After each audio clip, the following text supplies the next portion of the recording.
As always, Ted, kick us off. Who do you have as your winner of the weekend? I had to go with the British Grand Prix, Formula One. Look at you. You got a lot going on over there right now. Well, Wimbledon's going on as well, but I love the fact that there's a massive celebration whenever you have a couple of Brits go second and third. They don't win the race, but Of course not. They're not Verstappen. Come on, man.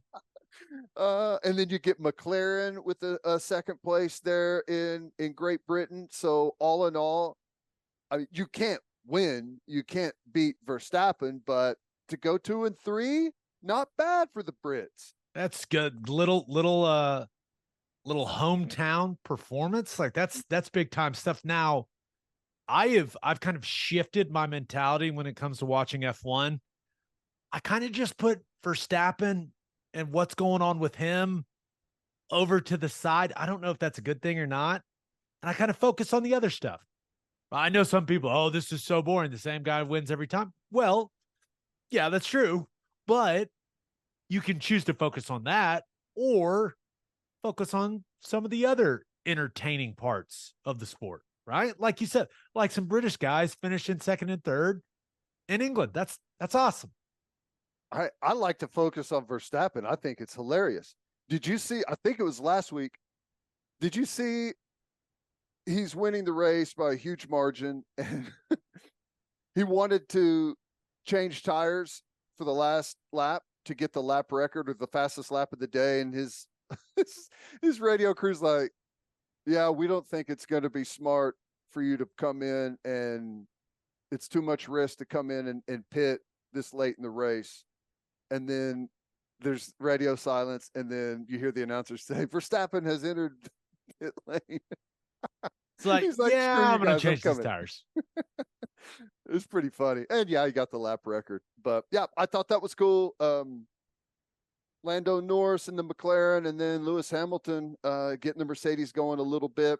Pretty cool there for the Brits. I'm proud of you for watching. Look at you go.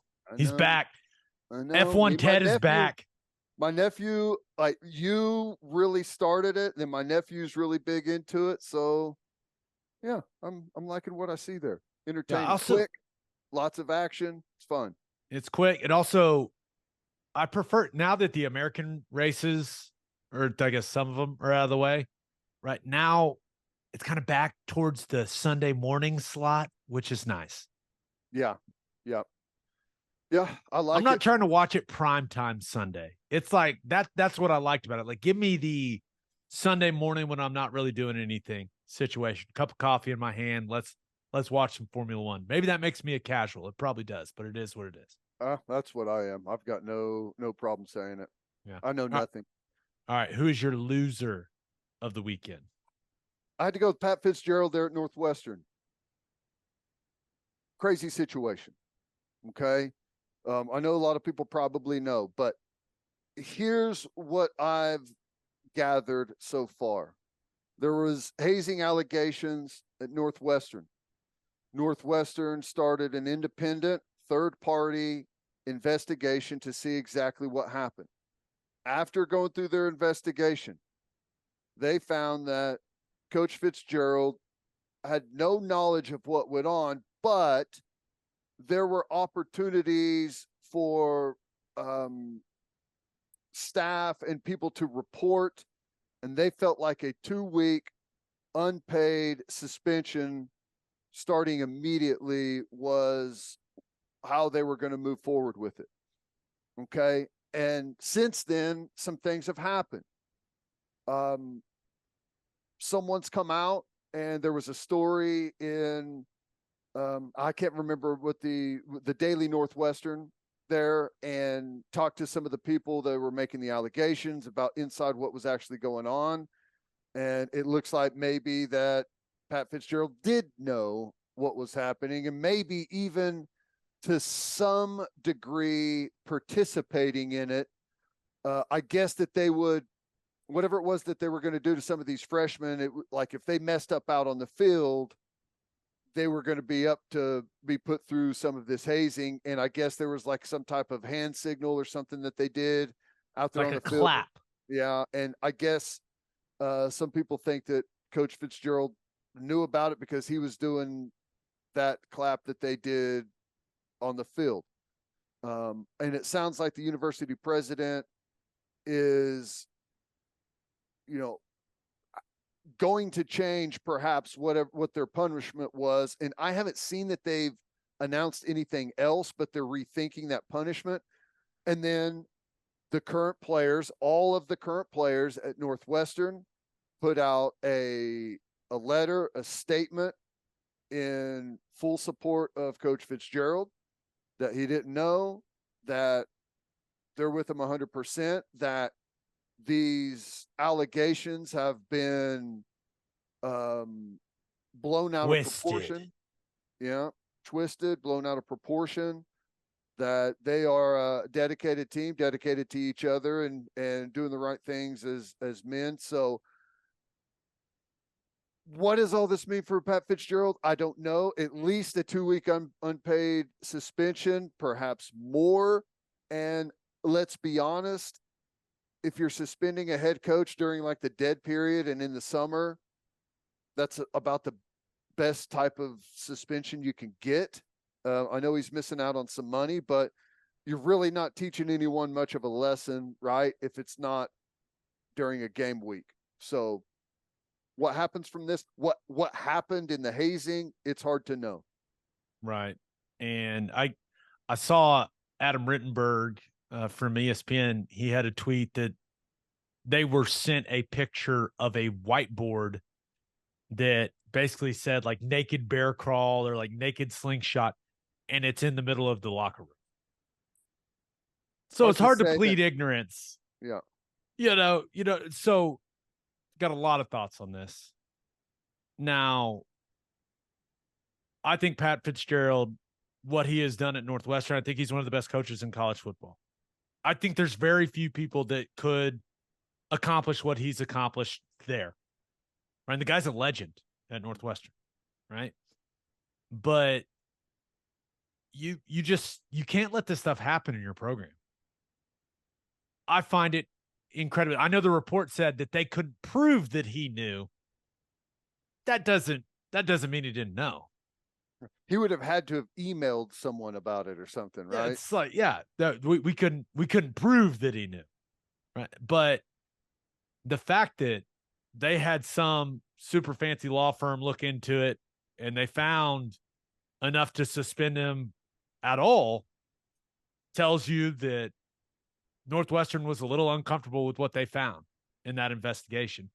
And I think whoever the whistleblower player was, they saw Pat Fitzgerald got 2 weeks and they're like, well, I'm just going to tell the newspaper that, and all the details are going to come out, and we're going to let public opinion judge him. Yeah. That's how it feels like this went down to me, is that this whistleblower thought the school would do more. They didn't, so they went and talked. And did Northwestern not think that was going to happen? That's where I was confused. And then the other part is, kind of weird shit are these dudes from Northwestern into? What in the, I'm just, know what I mean? Weird. Like nothing like this happened at OU. Nothing. Like there was no hazing. Maybe I carried a guy's pads when I was a freshman. That's it. Yeah,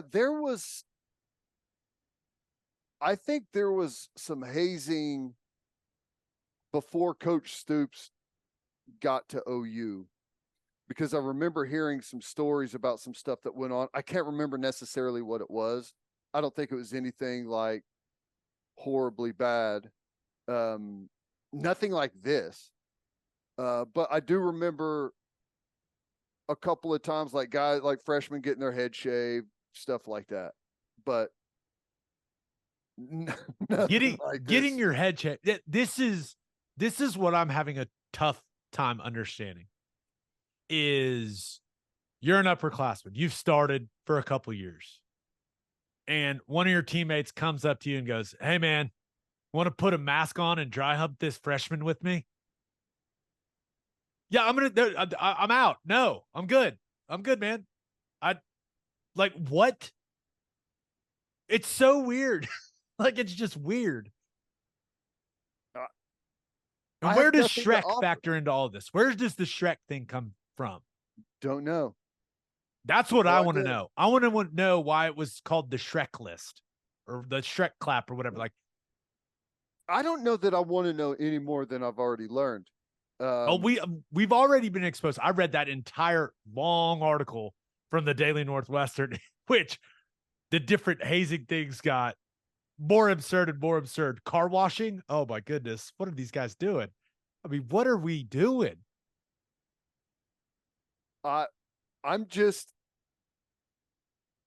I feel very strongly in saying that the car wash thing would get someone knocked out.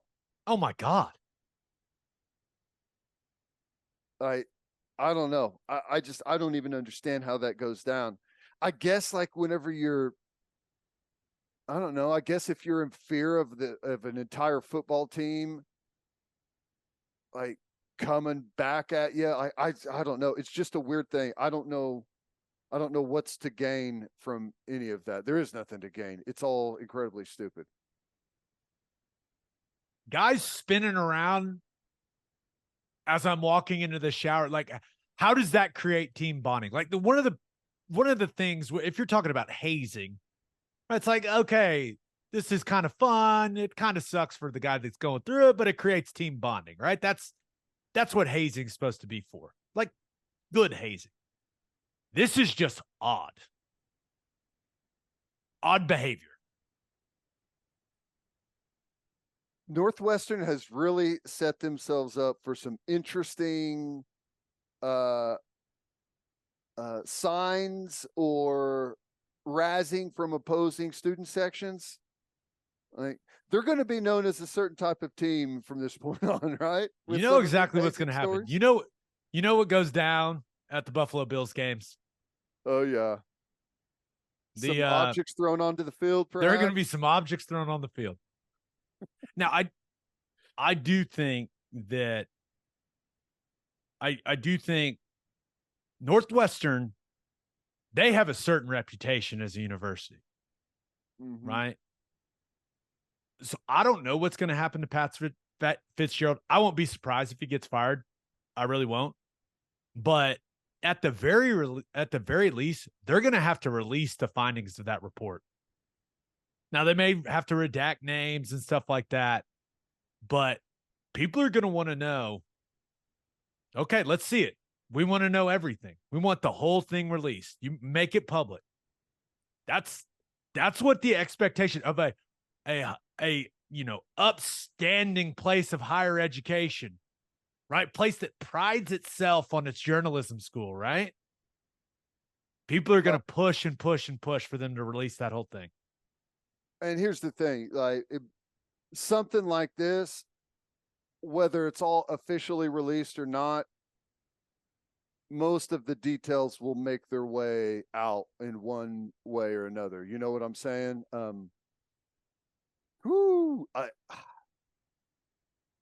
mean, it's going to be payback enough. Like I can imagine some of those players with, which I can't imagine in this day and age, anyways, that they wouldn't expect some of it to get out. But it's all going to be out now, and names and whatever these things that they were doing are out. It's just it's not a good situation for anyone.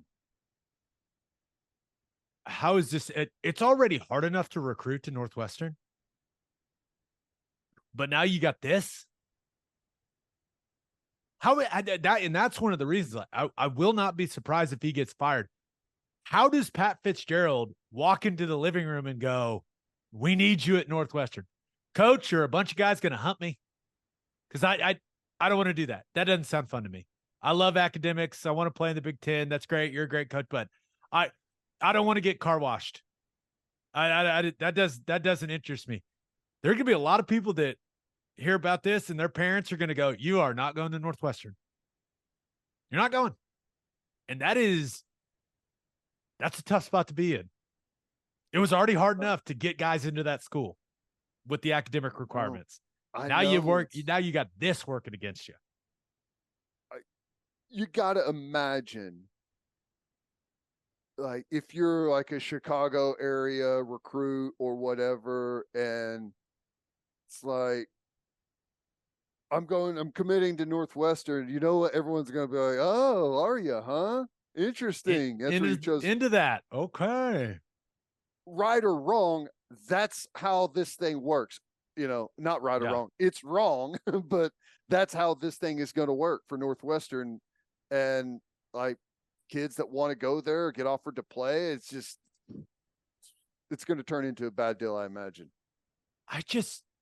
I wonder if at any point in time, one of the guys, while they were doing this stuff, this turn was like, guys, isn't this pretty weird?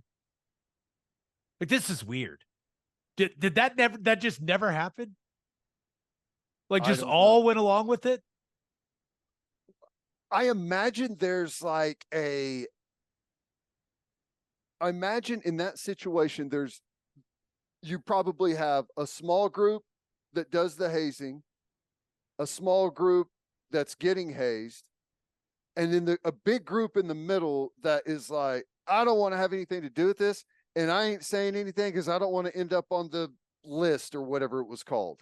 You know what I'm saying? I mean, I imagine that's probably how it's not right, but I imagine that's how you have something like that goes and doesn't really get checked, is because there's a massive part of the group that is like, it's better for me to just shut up and stay out of it. I don't want to be on the receiving end of a car wash or whatever the hell it was. Yeah.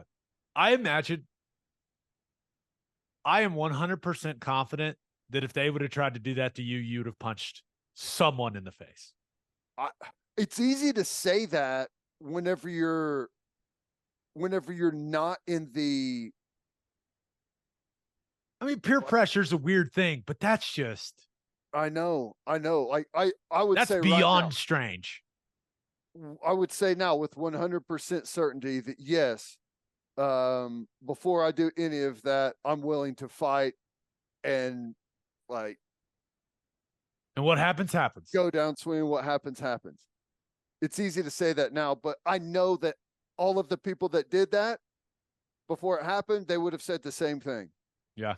So there's something that happens in that dynamic with those numbers and that amount of people and the amount of pressure that you're under that, And if your head coach is putting guys on the list himself and all this, like, that's where. Not that you don't feel like there's anywhere to turn. Yeah. And I'll tell you, like, I've seen it happen. I don't care how good you are at certain places. If your position group wants to eliminate you just by like things that they can make you quit and leave no matter how good you are. And I mean, I'm sure that pressure was hanging over the top of people too. I don't know. It's a terrible dynamic. If you have not read the article and you're confused and you're like, why are it's just a little hazing? Yeah. No. Go read the article. It's long, but it's worth your time. It is deep thought put into some of this stuff. And I wonder how long it's been like how long some of these like traditions or whatever have been going on. Someone from Northwestern is going to have to explain to me, why do you want to watch another dude bear crawl naked? You're going to have to explain it to me. I'm going to need that explained. How is that hazing? Like, is it funny? I just don't. Well, I guess it's the thought is it's like the most humiliating thing that you can do to someone is force them to do whatever these workouts or exercises or whatever are, force them to do it naked or but I don't know. Just weird, man. I know. Gonna be interesting to see what happens to Pat Fitzgerald, though. That is a guy that I thought he was going to be at Northwestern for as long as he wanted to be there. So we'll see if anything ends up happening. All right, let's get to my winner and loser. But first, John Vance Auto Group has been serving Oklahomans for 40 years. Family owned and operated. They have 9 full service dealerships in Woodward, Miami, and Guthrie. No matter what your vehicle needs are, John Vance Auto Group has you covered. They carry domestic brands such as Ford, Lincoln, Chevy, Buick, GMC, Chrysler, Dodge, Ram, Jeep, and Wagoneer. John Vance Auto Group's goal is to give unequaled service and to exceed customers' expectations in every way, which is why they have their lifetime loyalty program. And here's how it works. You buy a new or used car from them. All you have to do is get all of the manufacturer recommended maintenance done at the Vance dealership. And if something goes wrong with the components of your engine, transmission, drive, axle, or transfer unit, they will cover the repair costs. It's a great deal. You can browse their entire inventory or find the John Vance dealership near you at vanceautogroup.com. And First Fidelity Bank is a full-service financial institution based in Oklahoma, tailored solutions for all your personal and business needs. Checking accounts, saving accounts, home loans, and much more. They do it all. Whether it's online banking from your computer or mobile banking from your phone, everything is stress-free with FFB. Making mobile deposits, paying bills online, and moving money to different accounts could not be easier. Come on, people, make your life easier and go bank with First Fidelity Bank. Visit ffb.com for more information. All right, for my winner of the weekend, thought about going with Mark Ingram. He was one of my teammates in New Orleans. Awesome guy. Sounds like he's going to be replacing Reggie Bush on Fox Big Noon Kickoff. And the dude is absolutely hilarious. Now, was an awesome player at Bama, had a long, super successful NFL career. He is going to be hilarious and wildly entertaining on that show. So that's going to be a lot of fun. I'm fired up for that. Well, I don't know much about him. Never had any interaction. I don't know that I've ever even seen an interview or anything with him, but for him to go straight to that gig, there must be something there, He's an extremely charismatic and fun. He's a fun dude to be around. The one thing I thought was interesting is, it's mainly going to be Big Ten and Big 12, Pac-12 stuff, which, doesn't really matter. It's just a little bit out of his footprint, but I'm excited for it. I think the more personalities you get to see on some of those things, the better. And, I guess that's kind of going to be the case on game day too, right? It seems like the battle between those two is heating up a little bit with ESPN and some big layoffs. Yeah, no doubt. All right, but my winner of the weekend, I'm going with Cason Wallace. That dude looked pretty dang good in his summer league debut against the Mavs. 20 points, 3 boards, 2 assists, I think a couple turnovers, a couple steals as well. Ted, guy just looks the part, right? And I know it's one summer league game, but he immediately looks like a guy that's going to be an impactful player for the Thunder. Now, going 6 of 10 from 3, probably not going to happen very often, right? Especially the big question for him was how good's the shooting? But he plays hard. He's got a good basketball body, physical, looks strong. Looked good, man. I was fired up with the way he played. Yeah. From what I've seen, the whole group is fun to watch. Incredibly fun with some of the athleticism we've seen. That dunk from, why am I drawing a blank? Trey Mann, unbelievable dunk. You got Holmgren out there running up and down, healthy again.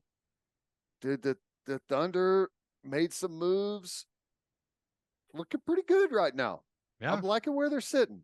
Yeah, and Chet has looked pretty solid. He's fallen down a lot, which is strange. And I don't know if it doesn't look like a strength thing. I don't know if doesn't fully trust the foot quite yet. His handle's been a little off as well. He just looks rusty. Mm-hmm. Right. But the guy is an absolute monster when it comes to protecting the rim. If he can catch lobs, hit some threes, space the floor, and protect the rim, that's all they need from him. Now, you're hoping that he continues to develop and everything just kind of comes together, but he's looked a little, kind of baby giraffe at times. in these moments, but I mean, it's clear he's going to have a massive presence on the defensive end of the floor for him, which is Yeah. something they had absolutely zero of last year. Yeah. I know he's looked a little bit out of sorts at times, but I think what I like the most that I've seen from him is just kind of his demeanor and the Yeah. way that he plays. And you're right, like some of the rim protection is totally top notch. I hope that continues. You see that deal Pat Beverly was asked about him, and that makes you feel like I thought that was interesting. I didn't expect that type of answer, but you can kind of see it in the way that he plays. Yeah. He's, from what I gather, he's an ultra confident guy.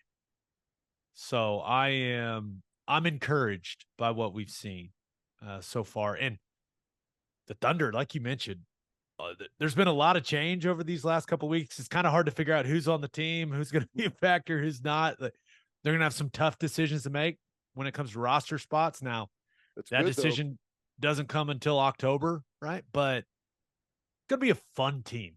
Yeah. I'm excited. Like, I'm starting to get really, really excited.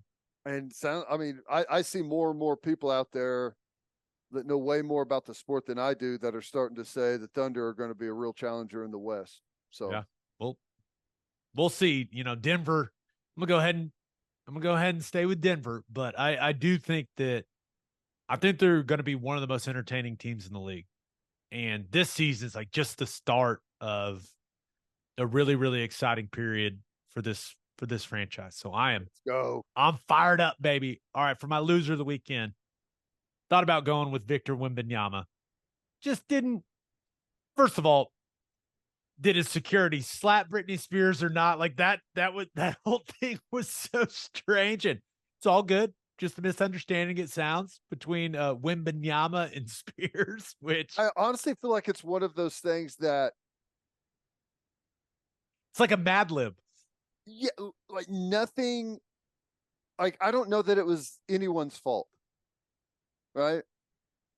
Where Britney Spears has probably been able to run up to anyone her whole entire life, and I can understand her mindset, and the security guard, I can understand his mindset, and Wembanyama never even turning around and just continuing to watch. Like I can understand everyone's take on the situation. So yeah, but weird. that whole ordeal was interesting, but he didn't play particularly well in the summer league game. Got dunked on, which he's gonna get dunked on. It's gonna happen. But he did have like 5 blocks. He did some good things, but people are already out here saying he's a bust. He's gonna suck. And it's just that can't be very fun for him.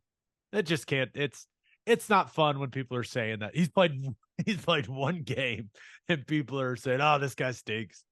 And I imagine, I don't know. I think there's probably some players like you're more explosive, like one-on-one, like take you off the dribble type of players and shooters are probably way better in summer league because everyone kind of shows up and it's almost, it's not pickup basketball, but it's not like you've got these elaborate game plans and you've studied the other team. You know what I'm saying?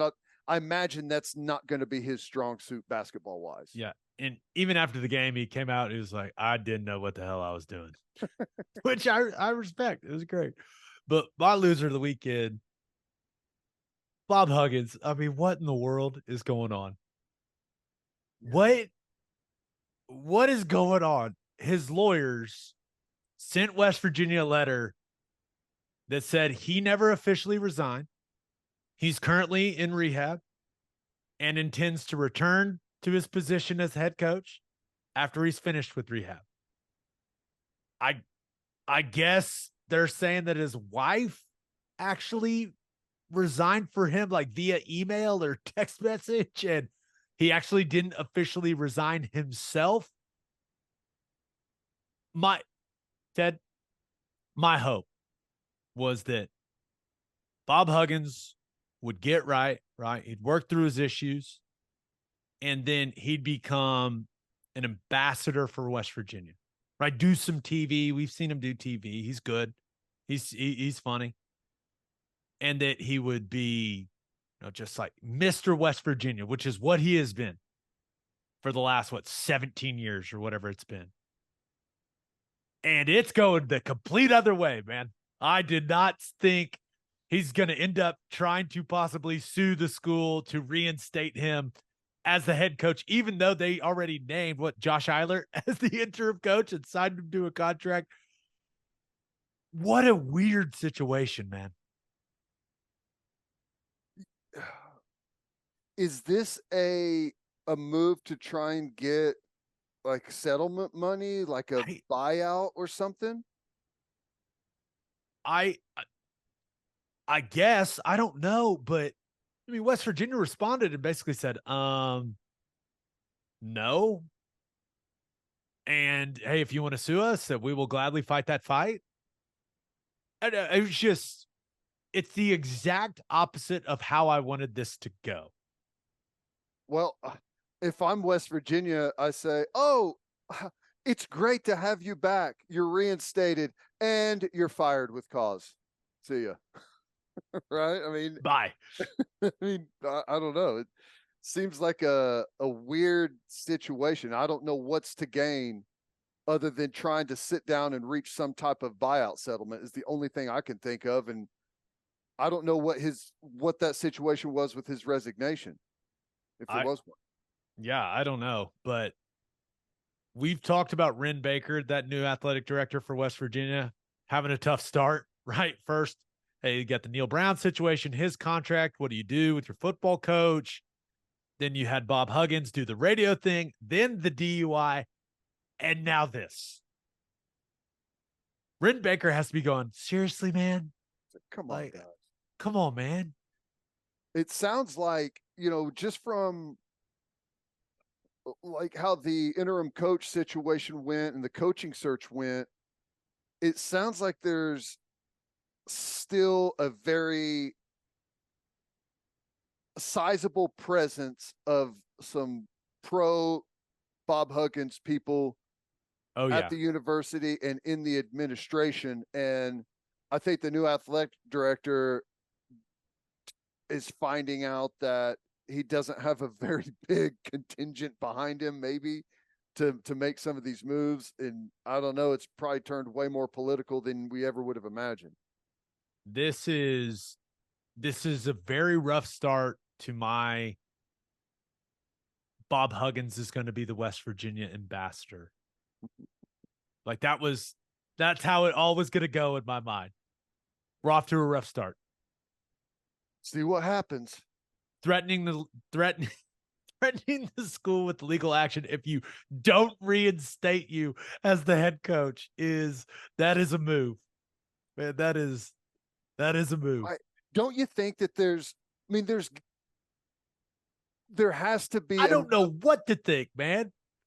I think there has to have been enough people on the inside to say, like, we're not staying, or we're like, we want Bob Huggins back. We want him reinstated and reach, like, he wouldn't just do this without enough people there, like, supporting it, right? I don't know. I have no clue, but I do know this. I hope it keeps going because it's kind of wildly entertaining. Yeah. There's a little back and forth here. It's like watching a coup take place in Brazil or something, It's like, except this is a sports version of it in West Virginia. It's like what went down in Russia, right? Yeah. The Wagner group. Yeah, we group. keep up on current events. What's up? Yeah, we read and watch. What's up? That's funny. It's strange. Very strange. All right.